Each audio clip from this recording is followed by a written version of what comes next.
우리 한번 옆 사람에게 다시 한번 인사하겠습니다. 감사할 때 놀라운 일이 일어납니다. 감사할 때 놀라운 일이 일어납니다. 아멘. 할렐루야.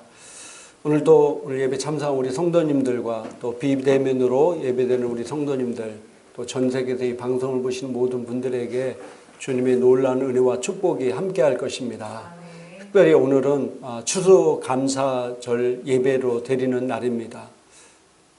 감사가 얼마나 우리 삶 가운데 놀라운 일들을 일으키고 있는지를 오늘 말씀을 통해서 같이 나누도록 하겠습니다. 자, 초자연적 재정의 원리 8번째 따라합시다. 감사를 말하십시오. 감사를 말하십시오. 옆 사람이 인사합니다. 감사를 말하세요. 감사를 말하세요. 자, 데살로니가전서 5장 18절 성경 한번 읽도록 하겠습니다. 같이 한번 읽겠습니다. 범사에 감사하라. 이것이 그리스도 예수 안에서 너희를 향하신 하나님의 뜻이니라. 아멘. 범사에 감사하라. 이 범사가 뭡니까? 항상 감사하라는 거예요. 항상 감사하라. 이것이 그리스도 예수 안에서 너희를 향하신 하나님의 뜻이다. 이 항상 감사하라, 범사에 감사하라는 말이 무엇일까요? 한번 생각해 보셨습니까? 다른 말로 말하면은 항상 감사를 표현하라는 겁니다. 따라합시다. 항상 감사를 표현하라. 자, 오늘은 감사에 대해서 이제 말씀을 나누도록 하겠습니다. 이 초자연적 재정의 부를 이루기 위해서 감사가 너무나 중요한데요. 자, 우리 쉬운 성경으로 했는데 요한복음 6장 11절 같이 한번 읽도록 하겠습니다. 그때 예수님께서는 빵을 가지고 하나님께 감사의 기도를 하신 후 그곳에 앉아 있는 사람들에게 그들이 원하는 만큼 나눠 주셨습니다. 예수님께서는 물고기를 가지고도 그렇게 하셨습니다. 아멘. 우리가 오늘 성경 말씀은 오병이어의 기적이 일어난 사건에 대해서 오늘 하나님은 말씀하고 있습니다. 한 소년의 도시락 하나, 물고기 2마리와 보리떡 5개가 성인 5,000명이나 되는 사람이 먹고 12바구니나 넘는 놀라운 기적이 일어났는데, 이 기적에 일어난 가장 큰 것 중에 하나가 바로 뭐라고요? 예수님께서 그것을 가지고 하나님께 뭐라고 했다고요? 감사 기도를 했다는 거예요. 감사했다. 그 작은 걸 하나의 도시락이지만은, 한 명의 소년이 먹을 만큼밖에 안 되는 도시락이지만은 감사의 기도를 했을 때 성인 5,000명이 먹고도 12바구니가 넘는 놀라운 기적이 일어났다는 사실입니다. 그래서 이 감사가 얼마나 중요한지를 우리에게 성경은 말씀해 주고 있습니다. 또 요한복음 11장 39절부터 41절에도 이렇게 말씀하고 있습니다. 같이 한번 읽겠습니다. 예수께서 이르시되 돌을 옮겨 놓으라 하시니 그 죽은 자의 누이 마르다가 이르되 주여 죽은 지가 나흘이 되었음에 벌써 냄새가 나나이다. 예수께서 이르시되 내 말이 내가 믿으면 하나님의 영광을 보리라 하지 아니하였느냐 하시니 돌을 옮겨 놓으니 예수께서 눈을 들어 우러러 보시고 이르시되 아버지여 내 말을 들으신 것을 감사하나이다. 아멘. 죽은 나사로에 관한 이야기입니다. 이미 그가 죽어서 나흘이 됐어요. 그래서 무덤에까지 이미 묻혀서 벌써 썩은 냄새가 나는데 예수님이 오셔서 그 무덤 앞에서 기도합니다. 아버지여 내 말을 들으신 것을 감사하나이다. 이 예수님께서 죽어서 이미 나흘이 지나서 썩은 냄새가 나는 그 나사로 무덤 앞에서 하나님 앞에 감사의 기도를 했을 때 죽었던 나사로가 살아나는 놀라운 기적이 일어났다는 사실입니다. 그래서 우리가 이 감사가 세상 사람들이 보기에는 완전히 희망이 없고 이미 죽어 있는 것 같을지라도 우리가 하나님 앞에 감사할 때 죽어서 나흘이나 썩은 냄새가 나는 나사로가 살아나는 기적이 일어났듯이 우리 삶 가운데도 이런 놀라운 기적의 역사가 일어난다는 사실입니다. 그래서 우리가 초자연적 재정의 부를 이루기 위해서는 감사가 필수인 것입니다. 왜? 하나님은 우리에게 감사를 원하기 때문입니다. 그래서 골로새서 3장 15절부터 17절까지도 이렇게 하나님 말씀하고 있습니다. 같이 한번 읽겠습니다.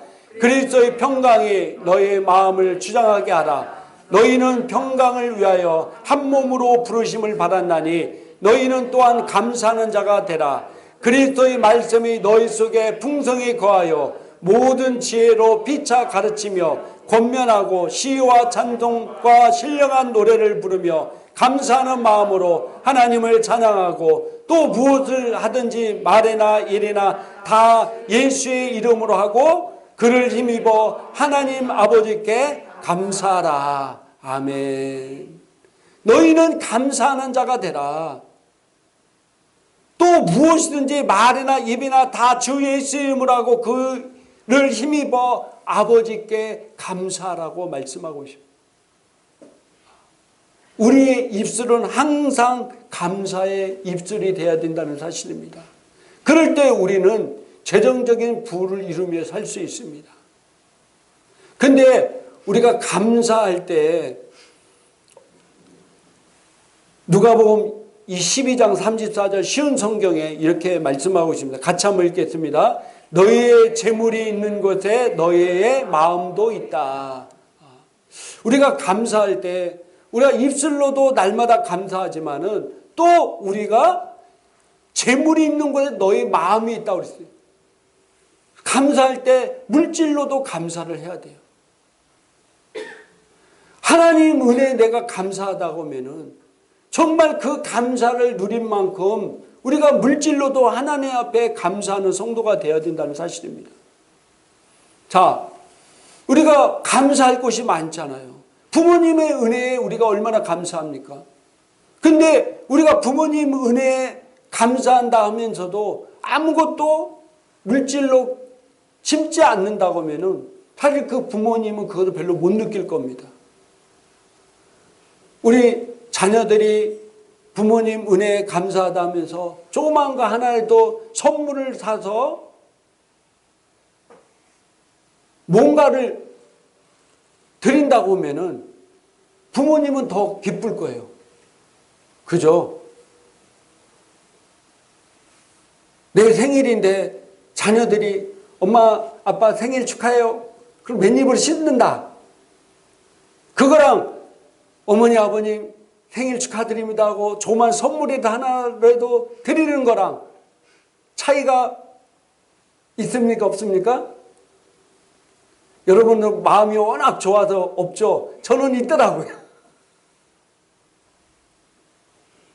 이번에 우리 막내가 11월 11일 날 그날이 무슨 날이죠? 저희 집은 뭐 그런 거 별로 안 합니다. 세상적인 이런 거 안 하는데 막내가 빼빼로를 가져왔어요. 몇 개 갖고 와가지고 나는 누가 친구한테 받은 줄 알았어. 또 그게 아니라 자기 돈으로 사가지고 와서 어머니 아버님 하면서 하나씩 나눠드리는 거예요. 나눠주는 거예요. 오늘 빼빼로 되는데 제가 사왔습니다 하고 그 빼빼로 하나에 얼마입니까? 근데도 한편에 마음에 감사한 게 뭐냐면은 그래도 빼빼로 데이라고 해서 제 친구들끼리 뭐 이렇게 나눈 것도 있겠었지만은 그래도 그 나눌 때 엄마 아빠를 생각해서 그것을 사왔다는 자체가 너무 감사한 거예요.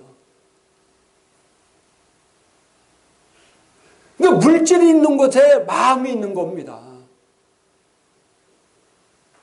내가 우리 자녀들을 사랑한다고 하면서 자녀들에게 짜게 하면 자녀들이 그걸 많이 느끼지는 못할 거예요. 맛있는 거 사주면서 사랑한다 하면은 뭐예요? 그걸 더 느낄 수 있겠죠.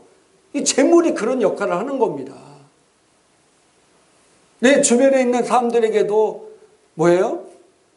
물질로 선물할 때 그 마음을 얻게 돼 있어요. 물질로 선물할 때 그 마음을 얻는다. 왜? 재물이 있는 곳에 마음이 있기 때문입니다. 그래서 우리가 감사로 날마다 우리 입술로 감사를 표현하고 또 하나는 물질로도 심어야 된다는 거예요. 하나님 앞에 물질로 감사로 심어야 되고 부모님에게도 내 자녀에게도 내 이웃에게도 내 친척에게도 필요한 사람에게 어떻게 해야 된다고요? 물질로 심어야 돼요. 그럴 때 놀라운 역사가 일어납니다. 또 우리가 감사해야 될 것이 뭐였냐면요. 자, 다니엘서 6장 10절에 보니까 같이 한번 읽겠습니다. 다니엘이 이 조세의 왕의 도장에 찍힌 것을 알고도 자기 집에 돌아가서는 윗방에 올라가 예루살렘으로 향한 창문을 열고 전에 하던 대로 하루에 3번씩 무릎을 꿇고 기도하며 그의 하나님께 감사하였더라. 아멘. 다니엘이 승승장구하니까 시기하는 사람들이 많았어요. 다른 총리들과 다른 사람들이 다니엘을 죽이기 위해서 왕을 속여가지고 왕이 외에 다른 것에 절하는 사람을 죽이는 것으로 왕의 어인을 찍어버렸어요. 어인이 찍혔다는 것은 변개할 수 없다는 거예요. 그럼에도 불구하고 다니엘이 뭐 했습니까? 항상 하던 대로 하나님 앞에 무릎 꿇고 기도하며 감사했다는 사실. 우리가 감사라고 생각하면은 항상 좋은 일이 생겼을 때만 뭐라고요?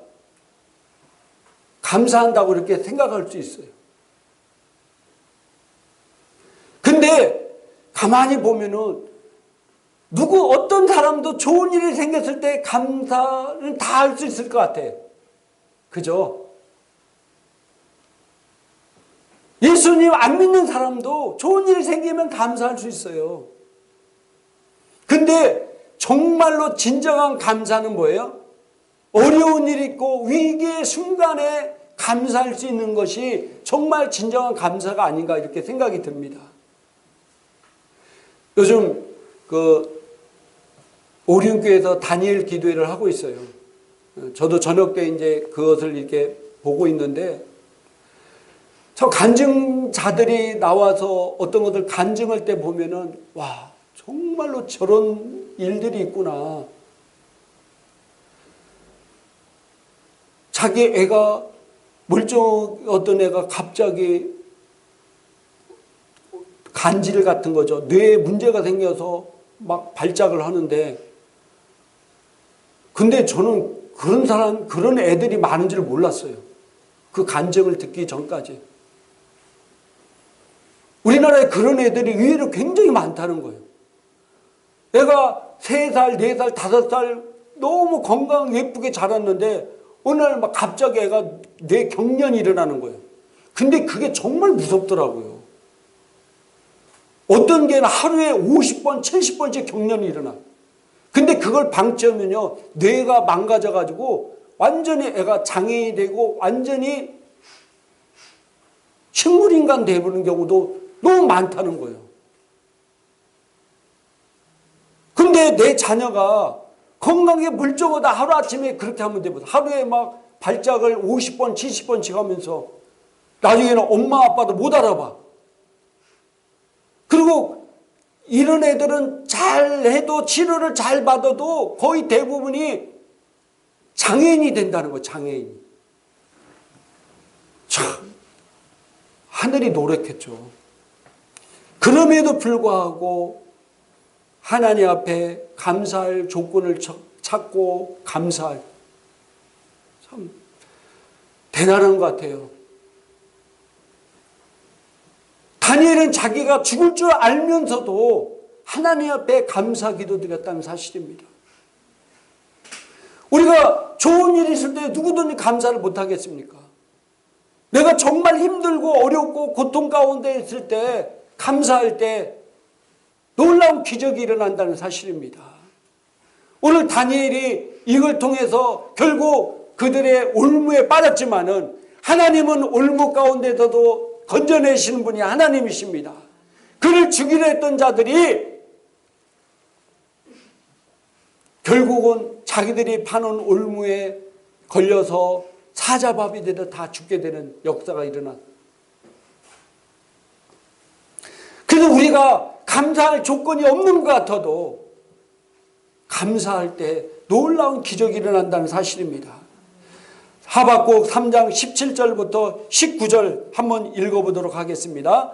비록 무화과 나무가 무성하지 못하며 포도나무에 열매가 없으며 감람나무에 소철이 없으며 밭에 먹을 것이 없으며 우리의 양이 없으며 외양간에 소가 없을지라도 나는 여호와로 말미암아 즐거워하며 나의 구원의 하나님으로 말미암아 기뻐하리로다.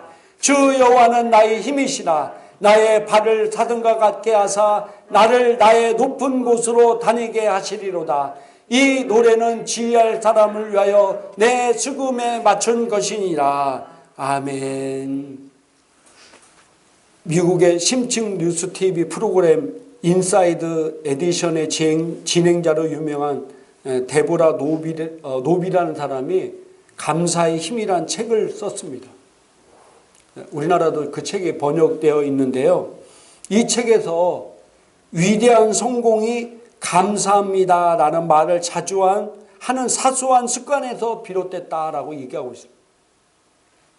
뭐라고요? 위대한 성공이 감사합니다라는 그 사소한 그 일을 자주 한 사람에게 나타났다는 겁니다. 근데 그 책에 수많은 얘기가 나옵니다. 그러면서 많은 사람들이 이 감사 연습에 참가했어요. 그래서 나도 그런 기적을 한번 누리자 해가지고 이 감사 연습에 참여했어요. 그래서 매일매일 노트에 감사할 것을 적으며 감사를 고백했더니 일어난 현상들이 있어 10가지가 있는데, 첫 번째, 낙천적인 성격으로 변했으며 열정으로 활동하게 된다. 두 번째, 스트레스를 이기는 힘이 이전보다 커졌다. 세 번째, 숙면을 취하게 되었으며 눈에 띄게 건강해졌다. 네 번째, 예전보다 운동을 열심히 하게 되었다. 다섯 번째, 다양한 것에 흥미를 생겼고 열린 시각으로 상황을 바라보게 되었다.